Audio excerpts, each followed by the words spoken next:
Wherever you go, whatever you do, throw a little at it. Omax, Vest and Briefs.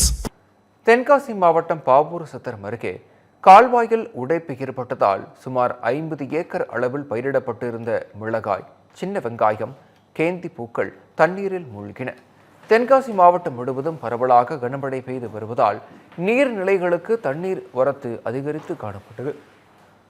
இதற்கிடையில் மேலப்பாவூர் கிராமம் வழியாக கீழப்பாவூர், நாகல்குளம் பகுதிகளில் உள்ள குளங்களுக்கு கால்வாயில் வெள்ளப்பெருக்கு ஏற்பட்டது.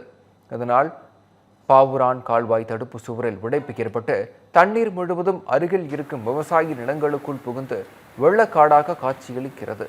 சுமார் 50 ஏக்கர் அளவிலான விவசாய நிலத்தில் பயிரிடப்பட்டிருந்த சின்ன வெங்காயம், மிளகாய், கேந்தி பூக்கள் உள்ளிட்டவை முழுவதுமாக தண்ணீரில் மூழ்கியதால் விவசாயிகள் கவலையில் ஆழ்ந்தனர்.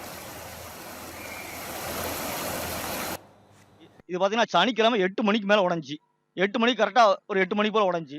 இது இப்போ யாரும் எல்லாரும் வந்து பார்த்துட்டு போகிறாங்களே தவிர இதை பின்னாடி இருக்க ஒரு 20 கிராமங்கள் பாதிக்கப்பட்டுக்கிட்டு இருக்கு. காரணம் என்னன்னா, அவங்களுக்கும் நம்ம குளம் பெருகி தான் எல்லா குளமும் போகணும். இப்போ யாருக்குமே எந்த குளமே போகலை, எல்லா தண்ணியுமே நம்ம போகலை.